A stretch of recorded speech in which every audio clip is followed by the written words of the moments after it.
ఆడికి పోయినప్పుడు మమ్మల్ని అవమానిస్తే నూకలు తినడం నేర్పించండి మీ వాళ్ళకని చెప్తే పిడికిలి బిగించి తెలంగాణ రైతుల పక్షాన అన్నాడు. ఢిల్లీ వేదికగా జంతర్ మంతర్లో అదేవిధంగా తెలంగాణ భవన్లో ధర్నా చేసి మొత్తం దేశం దృష్టిని మన వైపు తిప్పింది బీఆర్ఎస్ మాత్రమే, కేసీఆర్ మాత్రమే. మోటార్లకు మీటర్లు పెట్టాలి అని మెడ మీద కత్తి పెడితే దేశంలోని అన్ని రాష్ట్రాలు ఒప్పుకున్నా మేము మాత్రం పెట్టం, రైతుల పక్షాన నిలబడతాం అని తెగేసి చెప్పిన ఒకే ఒక్క నాయకుడు కేసీఆర్ గారు, ఒకే ఒక్క పార్టీ బీఆర్ఎస్. అందుకే బీఆర్ఎస్ ఎంపీలు ఢిల్లీలో ఉండాలి, పార్లమెంట్లో ఉండాలి. సింగరేణిని వేలం వేస్తాం, ప్రైవేటు పరం చేస్తాం, సింగరేణిని కూడబెడతాం, అమ్మేస్తాం అని చెప్పి కేంద్ర ప్రభుత్వం తెగించినప్పుడు మనకు బొగ్గు బ్లాక్లు ఇవ్వకుండా ఆక్షన్లో పెడితే అడ్డుకున్న ఒకే ఒక్క పార్టీ, గొంతు విప్పిన ఒకే ఒక్క పార్టీ, గర్జించిన ఒకే ఒక్క పార్టీ బీఆర్ఎస్ మాత్రమే, గర్జించిన నాయకుడు కేసీఆర్ గారు మాత్రమే అనే మాట నేను మీకు విజ్ఞప్తి చేస్తా ఉన్నా. ఇట్లా ఎన్నో సందర్భాలు, అది రాష్ట్రం యొక్క నీటి వాటాలు కావచ్చు, రాష్ట్రం యొక్క వనరులు కావచ్చు, రాష్ట్రంలో ఉండే మరి ఇచ్చిన హామీలు కావచ్చు, వీటన్నింటి విషయంలో మనం బలంగా మాట్లాడాలి, మన గలం విట్టాలి అంటే అది కాంగ్రెస్ బీజేపీల వల్ల కాదు.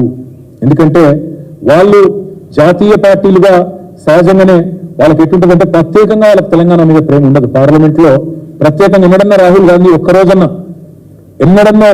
రాహుల్ గాంధీ లేదా తెలంగాణ కాంగ్రెస్ ఎంపీలు ఒక్క పూటనన్న తెలంగాణ గురించి మాట్లాడిన పరిస్థితున్నదా? ఎప్పుడన్నా ఉంటే ఇంకా కేసీఆర్ గారిని బద్నాం చేయాలనే ప్రయత్నం, తెలంగాణను చిన్నగా చేసి చూపెట్టాలనే ప్రయత్నమే చేసింది తప్ప రద్దు చేసిన ఐటీఐఆర్ గురించి ప్రశ్నించలేదు, తెలంగాణకు న్యాయబద్ధంగా రావాల్సిన హక్కుల గురించి మాట్లాడలేదు, తెలంగాణకు ఇది కావాలి అవి రావాలి అని ఎన్నడన్నా రాహుల్ గాంధీ కానీ నరేంద్ర మోడీ గారు కానీ మాట్లాడినరా? ఒక్కసారి గుర్తు తెచ్చుకోండి. పార్లమెంట్ లో బీఆర్ఎస్ ఎంపీల దళం లేకపోతే, తెలంగాణ పార్టీకి బలం లేకపోతే తెలంగాణ పలుకుబడి ఢిల్లీలో పడిపోదా? దయచేసి ఆలోచించండి. మన గలం ఉండదు, మన బలం ఉండదు, మళ్ళీ మనం అనామకులుగా ఎట్లయితే ఆనాడు తెలంగాణ పదాన్ని శాసనసభలో నిషేధించినారో రేపు పార్లమెంట్ లో కూడా తెలంగాణ అన్న పదమే వినబడకుండా పోయే ప్రమాదం ఉంటుంది బీఆర్ఎస్ లేకపోతే. ఇది కూడా రాష్ట్ర ప్రజలు గుర్తెరగాలని చెప్పి కూడా నేను కోరుతా ఉన్నా. ఇంకొక మాట కూడా, ఇతర రాష్ట్రాల్లో మరి వాళ్ళందరూ వాళ్ళ రాష్ట్ర ప్రయోజనాల కోసమేమో కలిసికట్టుగా పోరాడతారు. ఇక్కడ రాజకీయంగా ఎన్ని వైరుధ్యాలు ఉన్నా తమిళనాడులో మళ్ళీ తమిళనాడు రాష్ట్ర ప్రయోజనాల విషయానికి వస్తే ఎంపీలందరూ ఒకటవుతారు. కానీ దురదృష్టం తెలంగాణలో ఆ పరిస్థితి లేదు. తెలంగాణలో ఇక్కడున్న కాంగ్రెస్ నాయకులు, బీజేపీ నాయకులు ఇద్దరు కూడా ఒక అలవాటుగా మారిపోయింది. తెలంగాణ రాష్ట్రం అంటే ఇక్కడ ఏమన్నా మంచి జరిగితే మొత్తం క్రెడిట్ అంతా కేసీఆర్కే పోతుంది కాబట్టి ఎట్లన్నా ఈ రాష్ట్రానికి ఏమైనా రాకపోయినా లేదా ఈ రాష్ట్రానికి ఏమైనా నష్టం జరిగినా పర్వాలేదు కానీ తెలంగాణ మాత్రం ముందుకు పోవద్దు అన్నట్టు ఎన్నడూ తెలంగాణ జెండాను కానీ ఎజెండాను కానీ పార్లమెంట్ లో కాంగ్రెస్ కానీ బీజేపీ కానీ ప్రస్తావించిన పాపాన గత 10 ఏళ్లలో పోలేదు. ఇది వాస్తవం. పార్లమెంటరీ పార్టీ మీటింగులు జరుగుతాయి, ప్రతి పార్టీ, కాంగ్రెస్ పార్టీకి జరుగుతుంది, బీజేపీకి జరుగుతుంది. ఎన్నడన్నా ఒక్కరోజు గత 10 ఏళ్లలో వాళ్ళ పార్లమెంటరీ పార్టీ మీటింగ్ లో తెలంగాణ అన్న పదం వినబడ్డదా? దయచేసి ఒకసారి ఆలోచించాలని చెప్పి కూడా నేను కోరుతాను. తెలంగాణకు న్యాయంగా దక్కాల్సినవి దక్కనప్పుడు, అన్యాయం జరిగినప్పుడు అడిగేది, ప్రశ్నించేది, కలబడేది, నిలబడేది మళ్ళీ కేసీఆర్ దళం మాత్రమే, బీఆర్ఎస్ దళం మాత్రమే, వినబడేది మళ్ళీ కేసీఆర్ దళం మాత్రమే అనే మాట నేను అందుకే మీకు విజ్ఞప్తి చేసేది. రేపు బీఆర్ఎస్ ఎంపీలు ఉండకపోతే పార్లమెంట్ లో తెలంగాణ అన్న పదమే మాయమయ్యే ప్రమాదం ఉన్నది. దయచేసి గుర్తుంచుకోవాలని చెప్పి కూడా నేను కోరుతా ఉన్నా. కేంద్ర ప్రభుత్వాలు మీకు తెలుసు, ఇప్పుడు మీరు గమనిస్తా ఉంటే ఒక విచిత్రమైన పరిస్థితి రాష్ట్రంలో. బండి సంజయ్ గారు రేవంత్ రెడ్డి పొగుడుతూ ఉన్నారు.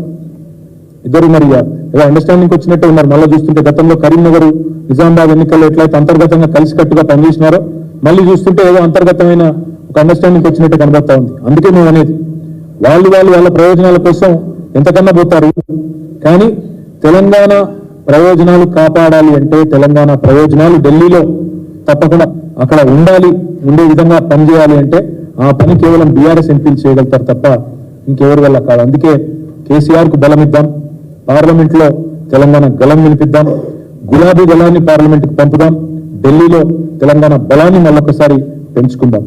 అదేవిధంగా తెలంగాణ అస్తిత్వాన్ని కూడా, గౌరవాన్ని కూడా కాపాడాలి అంటే తప్పకుండా మరి ప్రజలకు నేను విజ్ఞప్తి చేస్తా ఉన్నా. మొన్న జరిగింది సరే, అక్కడ చిన్న కారణాలు అవన్నీ కూడా సమీక్షించుకుంటున్నాం.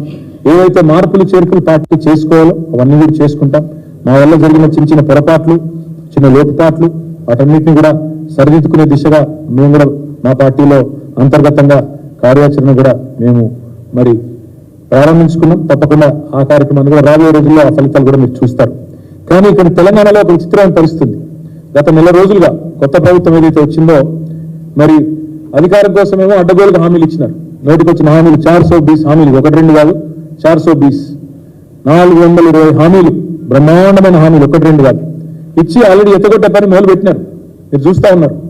ఎన్నికల వాగ్దానాలను నీటిలో కలపడానికి శ్వేతపత్రాల పేరు డైవర్షన్ డ్రామాలు, ల్యాండ్ క్రూజర్లు అని చెప్పి ఒక కథలు పుట్టించి అదేదో కేసీఆర్ గారు సొంతానికి కొనుక్కొని దాచిపెట్టినట్టు ప్రభుత్వానికి, ఇక్కడ ఉండే పనిచేసే మంత్రులకి, ఇక్కడ ఉండే వారి భద్రత కోసం తెచ్చి విజయవాడలో వాటికి బుల్లెట్ ప్రూఫ్ అద్దాలు దొరికించేదానికి పంపితే అదేదో విజయవాడలో దాచిపెట్టిండు అని మాట సిల్లిగా మాట్లాడడం. ఇంత దిగజారుడు రాజకీయాలు అవుతున్నాయో ఇవన్నీ ప్రజలు గమనిస్తా ఉన్నారు. ఇది కేవలం వాళ్ళు ఇచ్చిన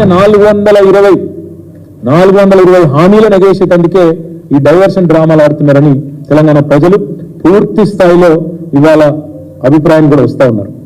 నిజానికి తెలంగాణ రాష్ట్రం సాధించిన విజయాలన్నింటినీ వైఫల్యాలుగా చిత్రీకరించి కాళేశ్వరం లాంటి ప్రాజెక్టుని కూడా బదనాం చేసే ఒక చిల్లర ప్రయత్నం 2 జాతీయ పార్టీలు కూడా చేస్తా ఉన్నాయి. ఇవాళ కాళేశ్వరం లాంటి ప్రాజెక్టు ద్వారా సాగులోకి వచ్చిన ఆయకట్టును కానీ, తెలంగాణ రాష్ట్రంలో ముబ్బడిగా పెరిగిన వ్యవసాయ ఉత్పత్తులను కానీ, జరిగిన వ్యవసాయ విస్తరణను కానీ ఏది జరగనట్టు, ఏదో అభూత కల్పన అన్నట్టు, మొన్న పోయిన యాసంగిలో 3.5 కోట్ల మెట్రిక్ టన్నుల వరిధాన్యం ఉత్పత్తి అయితే అది కూడా జరగలేదన్నట్టు ఏదైతే చిత్రీకరించే ప్రయత్నం చేస్తా ఉన్నారో ఇది కేవలం కేసీఆర్ గారి మీద, బీఆర్ఎస్ మీద ఉన్న కోపాన్ని తెలంగాణ ఒక విఫల ప్రయోగంగా, విఫల రాష్ట్రంగా చిత్రీకరించే విధంగా మరి వాళ్ళు ఏదైతే ప్రయత్నం చేస్తా ఉన్నారో ఇది రాష్ట్రానికి మంచిది కాదు. ఇలాంటి దివాలాకోరు రాజకీయం ఎవరికి కూడా మంచిది కాదు. వాస్తవం ఏంటి అంటే ఇవాళ దేశంలో దివాలా తీసిన కాంగ్రెస్ పార్టీ పొరపాటున ఇక్కడ వాళ్ళు ఇచ్చిన హామీలు నమ్మి ప్రజలు అధికారం ఇస్తే రాష్ట్రం దివాలా తీసిందని మాట్లాడుతుంది. దేశంలో దివాలా తీసిన పార్టీకి ఏదో అనుకోకుండా ఇవాళ అవకాశం వస్తే రాష్ట్రమే దివాలా తీసిందని చెప్పి దివాలాకోరు మాటలు మాట్లాడుతూ ఉన్నారు. ఇది మంచిది కాదు. అందుకే తెలంగాణ ప్రజల్ని కోరేది బీఆర్ఎస్ దళం ఉంటేనే, బీఆర్ఎస్ గలం ఉంటేనే తెలంగాణ ప్రయోజనాలు ఢిల్లీలో పరిరక్షించబడతాయి. కాంగ్రెస్ వాళ్ళకి అప్పచెప్తే అక్కడ ఉండే 50-60 మంది ఎంపీల్లో వీళ్ళు కూడా ఒకరో ఇద్దరు పోయాడు కూర్చుంటారు. రాహుల్ గాంధీ సిట్ అంటే సిట్టు, స్టాండ్ అంటే స్టాండ్. వీళ్ళ వల్ల అయ్యేదేమి కాదు. ఏమి చేయడం చేతగాక ఎదుటివాడి మీద తప్పుని నెట్టి తప్పించుకుందామనే ఒక చిల్లర ఎత్తుగడ తప్ప ఇంకోటేమి కాదు ఈ కాంగ్రెస్ చేస్తున్న ప్రయత్నాలు. అబద్ధాలు, అసత్యాలు, అర్ధసత్యాలు అన్నిటినీ పోగేసి అప్పులని, తప్పులని, ఆర్థిక స్థితి బాగలేదని, కరెంటు మీద, కాళేశ్వరం మీద పిచ్చి ప్రేలాపనలు వెళ్తా ఉన్నారు. ఏవైతే వెళ్తా ఉన్నారు ఇవన్నీ ప్రజల దృష్టికి కూడా వచ్చినాయి. ప్రజలు ఇవాళ మా కార్యకర్తలు చెప్తా ఉన్నారు, మా నాయకులు చెప్తా ఉన్నారు, సార్ చర్చ జరుగుతోంది, క్షేత్రంలో చర్చ జరుగుతోంది, 500 బోనస్ ఏమైంది అనే చర్చ ప్రారంభమైంది. కేసీఆర్ ఉన్నప్పుడు రైతు బంధు బ్రహ్మాండంగా పడుతుండే, వారం రోజుల లోపలనే పడుతుండే. ఇవాళ అతి లేదు గతి లేదు, ఇంతవరకు రైతు బంధు ఏమైతుందో అడ్రస్ లేదు అనే మాట మాట్లాడుతూ ఉన్నారని చెప్పి మా కార్యకర్తలు, మా నాయకులు చెప్తా ఉన్నారు. కేసీఆర్ ఉన్నప్పుడు ప్రతిరోజు విడుదల చేస్తుండే, ఎంత పడ్డది ఈరోజు రైతు బంధు, ఎన్ని వందల ఎకరాలకు పడ్డది, ఇవాళ ఎన్ని లక్షల మంది రైతులకు పోయింది రైతు బంధు అని చెప్పి వారం రోజుల్లో కంప్లీట్ చేస్తుండే. వీళ్ళు వచ్చిన తర్వాత ఆ ముఖ్యమంత్రి గారు మాట్లాడే మాటలు వింటుంటే ప్రజలు నవ్వుకుంటున్నారు అనే మాట కూడా మా నాయకులు, కార్యకర్తలు చెప్తా ఉన్నారు. ఆయన ఎంత హాస్యాస్పదంగా మొన్న చెప్పినారో ఒక మా నాయకుడు వివరించి చెప్తా ఉండే. డిసెంబర్లో స్టార్ట్ అయ్యి మార్చి దాకా వేస్తున్న రైతు బంధు పోయిన ప్రభుత్వం అని రేవంత్ రెడ్డి చెప్తుంటే రైతులు నవ్వుకుంటున్నారు. ఎందుకంటే 12 సార్లు, ఒకసారి కాదు 2 సార్లు కాదు, 12 సార్లు వారం రోజుల్లోనే 7,000 కోట్లు జమ చేసిన నాయకుడు కేసీఆర్ గారు రైతుల ఖాతాల్లో. అట్లాంటి కేసీఆర్ గారి గురించి చిల్లరమల్లర మాటలు మాట్లాడితే ముఖ్యమంత్రి స్థాయి వ్యక్తి ప్రజలు ఏమనుకుంటారు, రైతులు నవ్వుకుంటారన్న సోయి లేకుండా మాట్లాడితే, ప్రజలకు వాస్తవాలు తెలుసు అన్న విషయాన్ని కూడా విస్మరిస్తే ఎట్లా అని చెప్పి మా నాయకులు, కార్యకర్తలు ఇవాళ ఆదిలాబాద్ నుంచి వచ్చిన వాళ్ళే ఈ రోజు చెప్తా ఉన్నారు. సొంత రాష్ట్ర పరపతిని తగ్గించే విధంగా, ఇవాళ పలుకుబడిని పలుచలు చేసే విధంగా వితండవాదాలు, వింత వాదనలు, పనికిమాలిన అంశాలు తెర మీదకి తీసుకొచ్చి అదేదో జరిగిపోయింది, తప్పు జరిగినట్టు ల్యాండ్ క్రూజర్లని పనికిమాలిన మాటలు మాట్లాడి ఇవాళ చేయాల్సినవి చేయకుండా తెలంగాణ బ్రాండ్ ఇమేజ్ దెబ్బతీసే ప్రయత్నం ఏదైతే కాంగ్రెస్ చేస్తున్నదో దాన్ని బట్టి అర్థం చేసుకోవచ్చు వాళ్ళ రాజకీయ ఆలోచన ఎంత వికృతమైందో. అవసరమైతే స్వప్రయోజనాల కోసం, రాజకీయ ప్రయోజనం కోసం తెలంగాణ బ్రాండ్ ఇమేజ్ ని కూడా దెబ్బతీసే ప్రయత్నం ఏదైతే వాళ్ళు చేస్తున్నారో వాళ్ళు ఒకటే అనుకుంటున్నారు, కాంగ్రెస్ వాళ్ళు అబద్ధాలనే అస్త్రంగా వాడుకుని ఎన్నికలు గెలిచినాం, మళ్ళీ అదే అబద్ధాలతో డైవర్షన్ టాక్టిక్స్ తో పరిపాలన కూడా నెట్టుకొస్తాం, ప్రజలు మర్చిపోతారేమో అనుకుంటున్నారు. మేము మాత్రం మర్చిపోనీయం ప్రజలను. 100 రోజులు అన్నారు, మీరు 100 రోజుల్లో చేయకపోతే మిమ్మల్ని బొందబెట్టేది ఖాయమైన దిశగా తప్పకుండా ప్రజలను ఉద్యుక్తులు చేస్తాం. కౌంట్ డౌన్ ప్రారంభమైంది, 30 రోజులు అయిపోయింది, 70 రోజులు మిగిలింది. తప్పకుండా ఈ విషయంలో ప్రజల్ని తప్పకుండా చైతన్యవంతుల్ని చేస్తాం.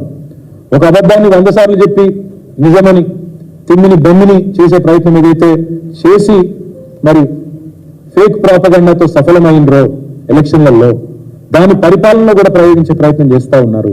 తప్పకుండా దాన్ని తిప్పికొడతాం. అందుకే మన ప్రజలకు ఇంకొకటి కూడా ఇవాళ మా కార్యకర్తలకు గురించాం. మేము చేసింది అప్పులు కాదు, మేము చేసింది అప్పులు కాదు, ఆస్తులు సృష్టించినాం. తెలంగాణ రాష్ట్రం కోసం 50 లక్షల కోట్ల పైచిలకు ఆస్తులు సృష్టించాం. ఏ రంగంలో ఏం చేసినామో చెప్పే స్వేదపత్రాన్ని కూడా మా ప్రతి నాయకుడికి, ప్రతి కార్యకర్త కూడా ఇస్తా ఉన్నాం. అద్భుతమైన ఆర్థిక సమృద్ధితో తెలంగాణను ఇవాళ అగ్రగామి రాష్ట్రంగా భారతదేశంలో నిలబెట్టిన దక్షత కేసీఆర్ నాయకత్వానిది. అవే వాస్తవాలను లెక్కలతో సహా అటు శాసనసభలో చెప్పినాం, ఇటు ప్రజాక్షేత్రంలో కూడా రేపటి రోజున చెప్తాం.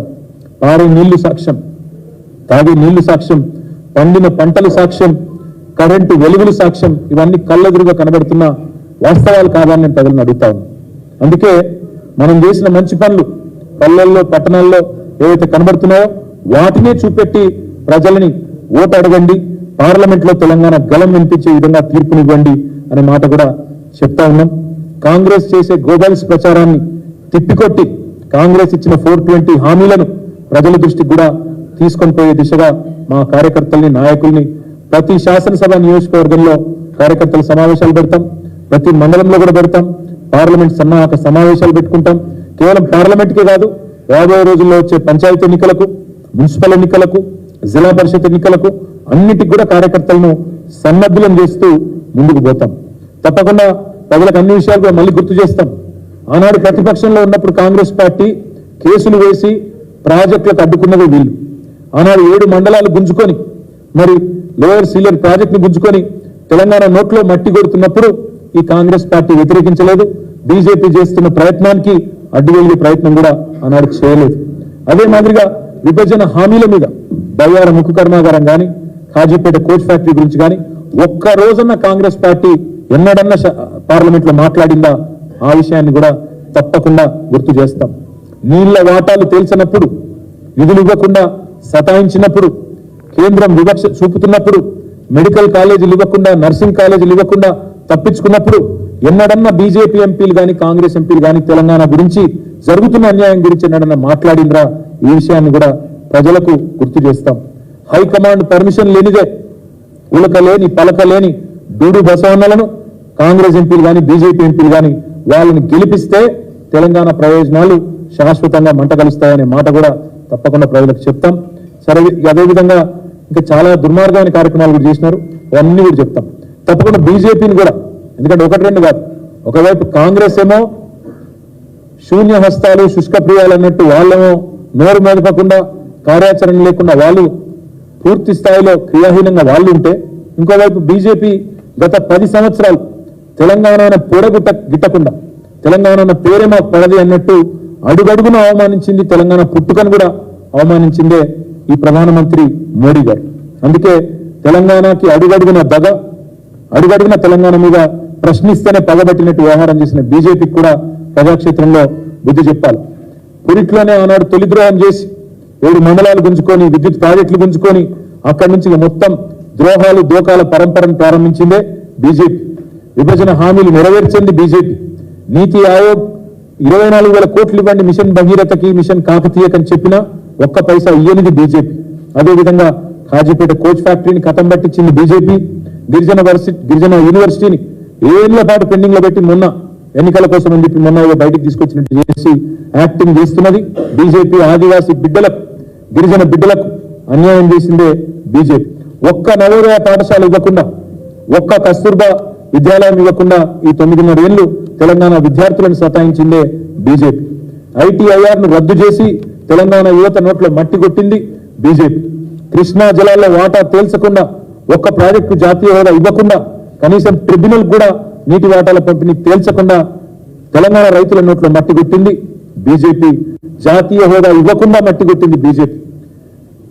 రైతుల మోటార్లకు మీటర్లు పెట్టాలని చెప్పి మెడ మీద కత్తి పెట్టిందే తెలంగాణ రైతాంగం మీద పగబట్టిందే బీజేపీ. బొగ్గు బాయిల్ని వేలమేసి సిరివెలుగుల సింగరేణిని చీకట్లోకి నెట్టాలని ప్రయత్నం చేసిందే బీజేపీ. ఆదిలాబాద్ లో సిమెంట్ కార్పొరేషన్ ఆఫ్ ఇండియాని తెరుస్తామని చెప్పి అమిత్ షా స్వయంగా వచ్చి నమ్మబలికి తుక్కు కింద అమ్మేసింది ఇదే బీజేపీ ప్రభుత్వం. వడ్లు కొనకుండా తిప్పలు పెట్టి నూకలు తినమని చెప్పి అవమానించింది బీజేపీ. ఇంకా చెప్పాలంటే చాలా ఉన్నాయి. హైదరాబాద్ లో మెట్రోకు నయా పైసం సాయం చేయలేదు. 157 మెడికల్ కాలేజీలు దేశంలో ఇచ్చినా ఒక్కటి మనకి ఇవ్వలేదు. ఒక్క నవోదయ పాఠశాల ఇవ్వలేదు. ఇక అందుకే మేము చెప్పేది మత విద్వేషం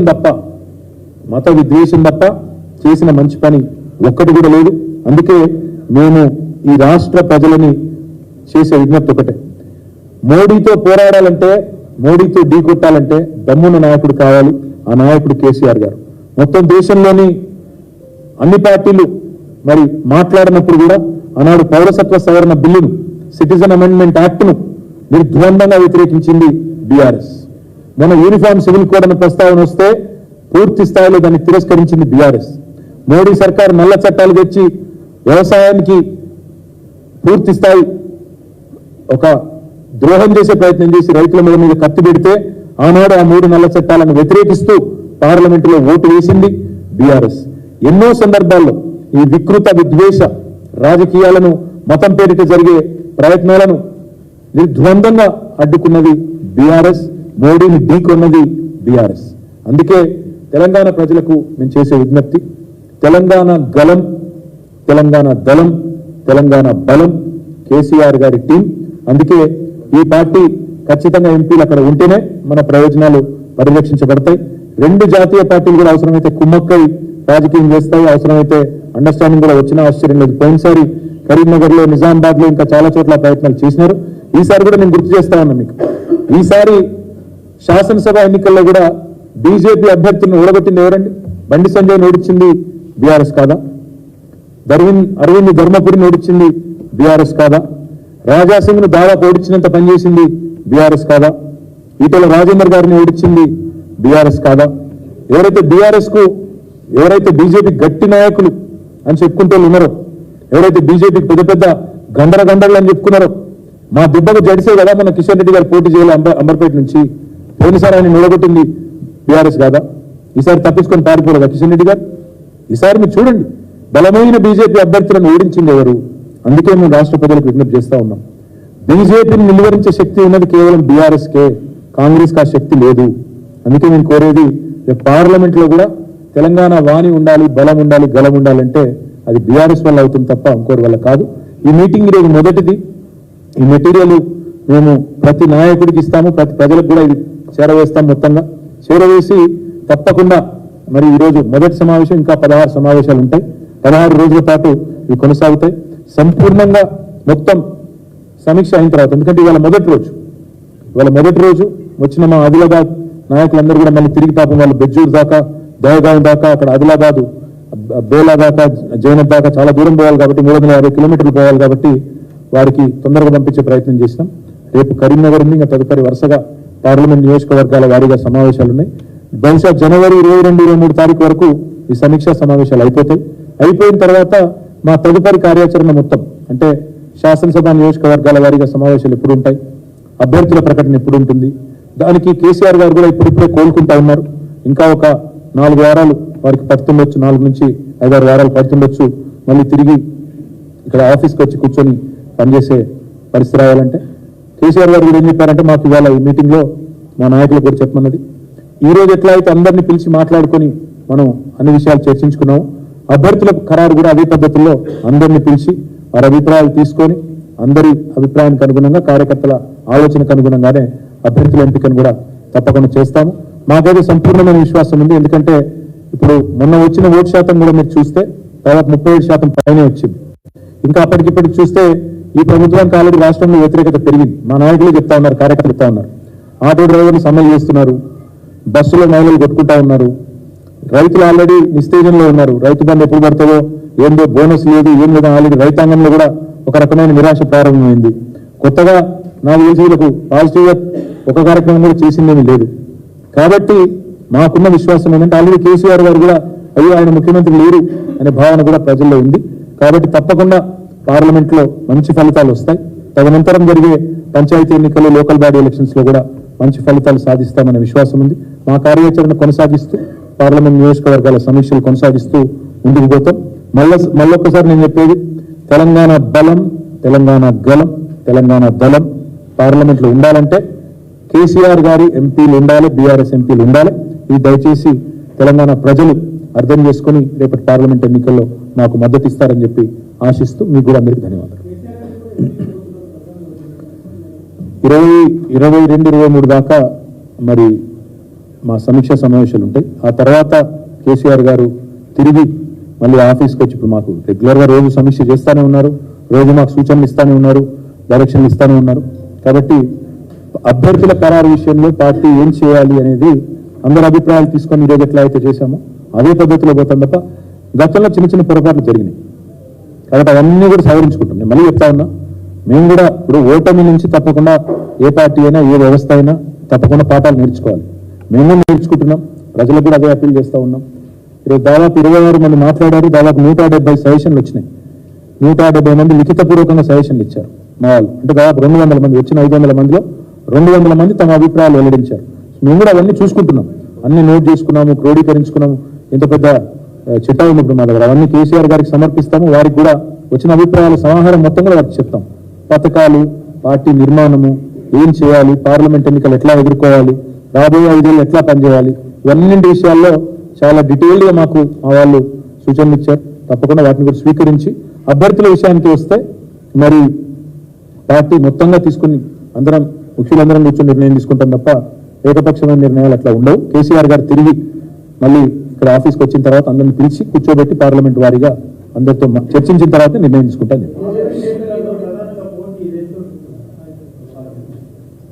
రెండు పార్టీలతో ఉంటుంది. ఎందుకంటే ఇప్పుడు మీరు చూసినట్టయితే ఆదిలాబాద్ పార్లమెంటే తీసుకుంటే సహజంగా 4 సీట్లు బీజేపీ గెలిచింది, స్వల్ప తేడాతో 3000తో. నిజానికి చెప్పాలంటే బ్రదర్, ఇప్పుడు మీరు మంచి ప్రశ్న అడిగారు. మేము గెలిచింది 39.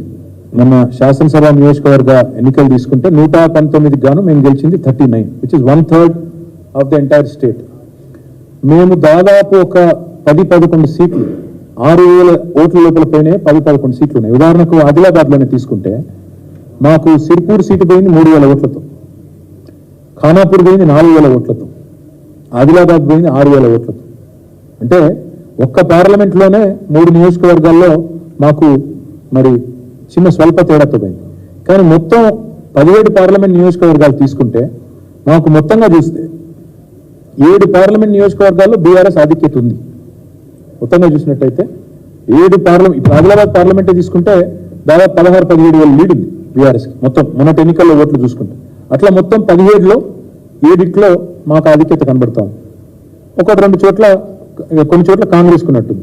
ఓవరాల్గా చూసుకుంటే అందుకే ఒక్కో పార్లమెంట్లో పరిస్థితి ఎక్కువలాగా ఉండేటట్టుంది. కొన్ని చోట్ల కాంగ్రెస్ తో పోటీ ఉండొచ్చు, కొన్ని చోట్ల బీజేపీతో ఉండొచ్చు. చూడాలి ఏం జరుగుతుందని చూడాలి. బీజేపీ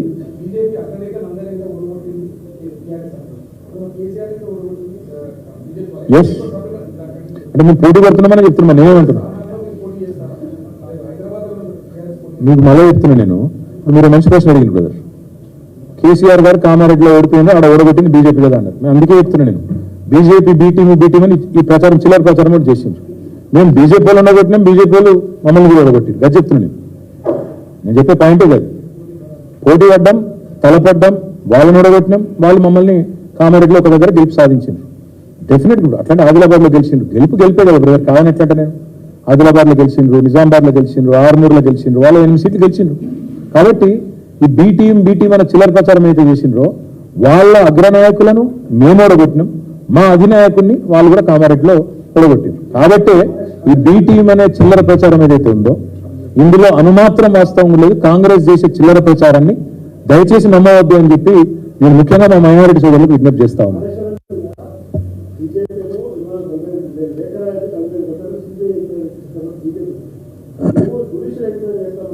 బ్రదర్గా మేము శాసనసభలోనే డైరెక్ట్గా చెప్పినాం, సుమోటో చెప్పినాం. మమ్మల్ని ఎవరు అడగలేదు, మమ్మల్ని ఎవరు నిలదీయలేదు, మేమే చెప్పినాం. హరీష్ రావు గారు మాట్లాడేటప్పుడు మా పార్టీ తరఫున ఏం చెప్పారు, మేమే రిక్వెస్ట్ చేస్తున్నాం, మేమే డిమాండ్ చేస్తున్నాం, ఎంక్వైరీ చేయండి అని చెప్పినాం. వాళ్ళు ఏం ఎంక్వైరీ చేసుకుంటారో వేసుకోమని, వీళ్ళు చేస్తారా, వాళ్ళు ఢిల్లీ వాళ్ళు చేస్తారా, ఇక్కడ ఉన్న వాళ్ళు చేస్తారా, వాళ్ళ ఇష్టం. మేము తప్పు చేయలేదు, దేనికి భయపడే అవసరం లేదు. ఏదైతే చిల్లర ప్రచారం చేస్తున్నాడో దాన్ని మేము దానికి జడిసే వాళ్ళం కాదు, భయపడే వాళ్ళం కాదు, జరిగింది ఏం లేదు అందులో. కాబట్టి ఏం భయపడే పరిస్థితి లేదు. అయినా రేపు ఒక్క మాట, రేపటి నుంచి ప్రతిరోజు ప్రెస్ బ్రీఫింగ్ ఉంటుంది. ఎవ్రీడే ఉంటుంది, 16-17 రోజులు. అయితే నేను చేస్తాను, లేకపోతే మా సీనియర్ నాయకులు ఎవరో ఒకరు చేస్తారు. కాబట్టి ఎవ్రీడే ఉంటాం. కొన్ని రేపటికి కాపాడుకోండి ప్రశ్న. Okay, thank you.